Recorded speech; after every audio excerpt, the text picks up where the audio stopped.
Hola, ¿qué tal? Buenos días, buenas tardes, buenas noches. Muchísimas gracias por asistir a este tercer video del modo indicativo. Este tema es el uso de auxiliares y una vez más la recomendación es la misma de siempre. No acceder a este tercer video hasta que no tengamos dominados, totalmente dominados los temas, tanto la introducción como el primer o el segundo video.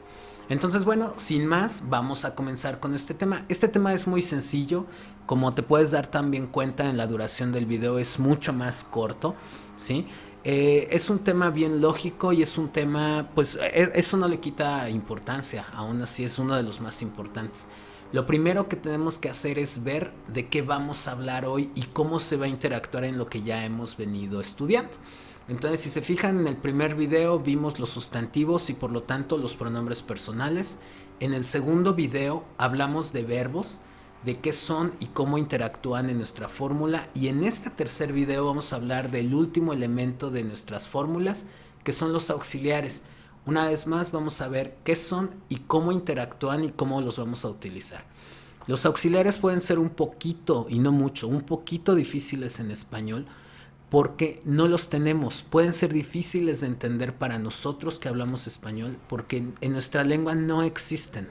No existen. Son conceptos diferentes. En inglés nos hace falta entender a los auxiliares y conocerlos, ¿sí? Porque es una parte trascendental. El inglés no es una lengua aglutinante como lo puede ser en español. En español, si yo digo cantaremos, ¿sí? Yo sé exactamente quiénes van a cantar y cuándo van a cantar. En la palabra cantaremos, yo sé que los que cantaremos seremos nosotros y que cantaremos en algún momento en el futuro, no sé cuándo, pero sí sé que es en el futuro. Si yo digo, no sé, bailaron, yo puedo decir que ellos o ustedes bailaron en algún momento en el pasado. Esto en inglés no es posible. En inglés los verbos tienen conjugaciones diferentes y por lo tanto necesitamos palabras clave. Estas palabras clave son los auxiliares. Los auxiliares nos van a decir o nos van a indicar básicamente quién hace qué y cuándo. Es decir, quién hablando de una persona, qué hablando de una acción y cuándo hablando de un tiempo. Y esto nos remite a lo siguiente, a esta tablita de tiempo. Si se fijan en todo momento, yo puedo definir todo lo que hago en 12, para empezar, 12 diferentes tiempos, que son tiempos presentes, los cuales podremos diferenciar entre presente simple, presente continuo, presente perfecto simple y presente perfecto continuo. Tiempos pasados, que van a tener exactamente las mismas clasificaciones: pasado simple, pasado continuo, pasado perfecto simple, pasado perfecto continuo, y lo mismo va a suceder con el futuro. Es decir, estos tres tiempos se van a dividir cada uno de ellos en 4 tipos de tiempo y nos dará un total de 4 por 3, 12 tiempos diferentes, ¿sí? Cada uno de esos tiempos va a tener un auxiliar o auxiliares diferentes. ¿Qué quiere decir con auxiliar o auxiliares? Si te fijas, en la fórmula general yo tengo que, para decir algo en modo afirmativo, tengo que tener un sujeto, un auxiliar y un verbo. Algo en modo negativo, tengo que tener un sujeto, un auxiliar, una negación y un verbo. Y en modo interrogativo es básicamente lo mismo que en modo afirmativo, nada más que el orden es diferente, ¿sí? El auxiliar en cada uno de estas fórmulas va a ser determinado, ¿sí? Es la palabra correcta, por el tiempo en el que estemos hablando. Si yo quiero decir una oración en presente simple, necesariamente tengo que usar uno de estos dos auxiliares, do o those. ¿Por qué hay dos? Porque uno de ellos se va a utilizar para las terceras personas del singular, estas que tenemos aquí, ¿sí? Él, ella o eso, y el otro que es do, se va a utilizar para todas las demás. Eso está acá, ¿sí?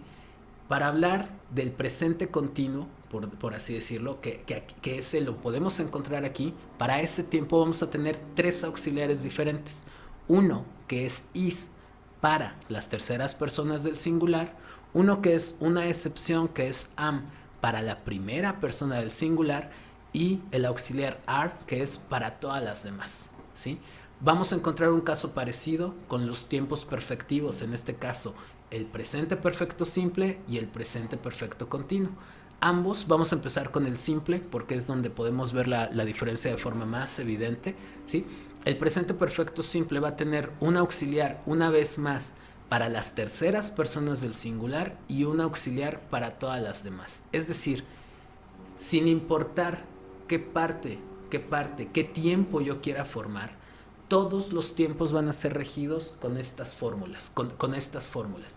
Todos los tiempos, sin importar que yo quiera hablar, ya sea en presente continuo o en futuro perfecto continuo, todos van a ser regidos por estas fórmulas y dependiendo del tiempo del que yo esté hablando, será el auxiliar que yo esté utilizando.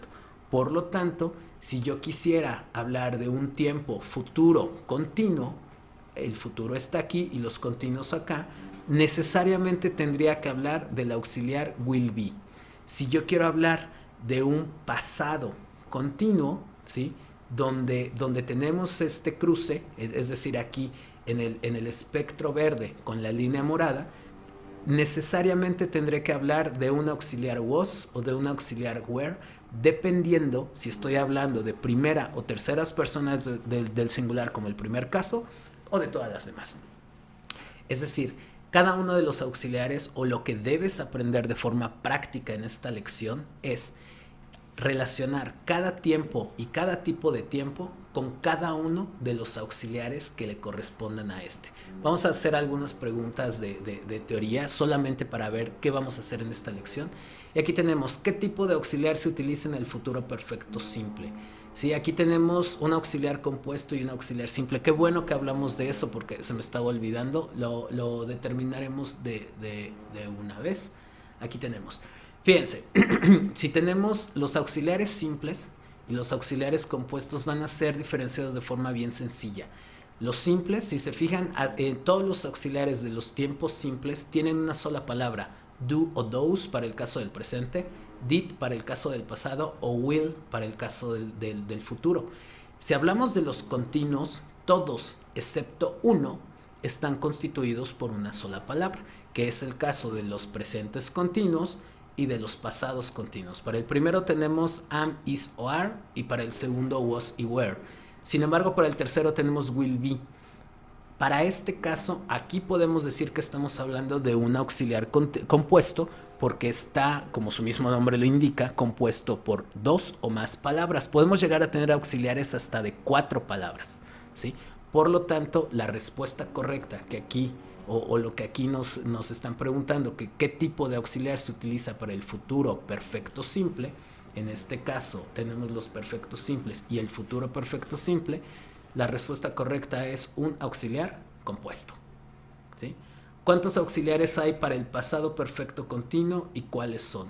Para el pasado perfecto continuo hay uno y es had been y lo podemos encontrar aquí en la tablita de tiempos, ¿sí? Porque aquí tenemos el pasado, el perfecto continuo y aquí tenemos un had been, ¿sí? ¿Por qué puede resultar complicado entender el uso de auxiliares? Eso lo dijimos al principio y esto es porque en español no tenemos auxiliares, nuestra lengua es una lengua aglutinante. ¿Cuántos auxiliares hay para el presente simple y cuáles son? La respuesta correcta es esta. Son 2 y son son do y son those. ¿Sí? Aquí los tenemos, presente simple con do y con those. Y una vez más, cuando decimos que un auxiliar es simple, esto se contrapone a la segunda pregunta y es cuando tienen una sola palabra. Vamos a hacer unos cuantos ejercicios de práctica y esto es a lo que le tenemos que dar más importancia. ¿Cuál es el auxiliar para el pasado continuo? Con la tercera del singular. Lo primero que hay que hacer es encontrar el pasado continuo y buscar la tercera del singular. En este caso tenemos que el auxiliar que corresponde es el auxiliar was. Y lo podemos poner aquí, así. ¿Cuál es el auxiliar para el futuro simple con la segunda del plural? Eso es muy fácil, porque para el futuro simple solo hay un auxiliar para todas las personas. Entonces, en este caso, el auxiliar correcto sería will. ¿Cuál es el auxiliar para el futuro simple con la tercera del singular neutro? Esto es exactamente lo mismo, porque tenemos que para el futuro simple solo tenemos un auxiliar y es will, y eso lo podemos ver aquí. Por lo tanto, la respuesta es la misma, ¿sí? ¿Cuál es el auxiliar para el presente continuo con la segunda del singular? Ese sí hace falta que lo consultemos porque aquí podemos tener presente continuo. Sin embargo, para ese caso en particular, al ser segunda del singular, necesitaríamos saber qué es la forma común. Has es para terceras del singular, pero have been es para todas las demás. Y aquí nos están preguntando por la segunda del singular, por lo tanto tendríamos un have been. Sí. Por último, ¿cuál es el auxiliar para el presente simple con la tercera del singular femenino? Al saber que es una tercera persona, sabemos que en presente simple tenemos dos tipos de auxiliares, uno para terceras personas y uno para todas las demás. Por lo tanto, la respuesta correcta sería those. Y vamos a ver qué nos dice la plataforma. En este caso, disculpen, esto es lo que tenemos que buscar. Que todos nuestros ejercicios, ¿sí?, sean correctos y o lo más parecido, como ahorita lo tenemos, a lo que la plataforma nos indica. Si se fijan, aquí la plataforma va un poco más allá y nos lleva, no solo nos dice los auxiliares, sino nos da un ejemplo de cómo se utilizan estos en inglés y en español cuando exista traducción, porque no en todos casos va a existir. Y bueno, pues muchísimas gracias por ver este video hasta el final. Sigue estudiando, no dejes de estudiar, no pares hasta que todas tus respuestas sean correctas y pues gracias. Que tengas bonito día. Hasta luego.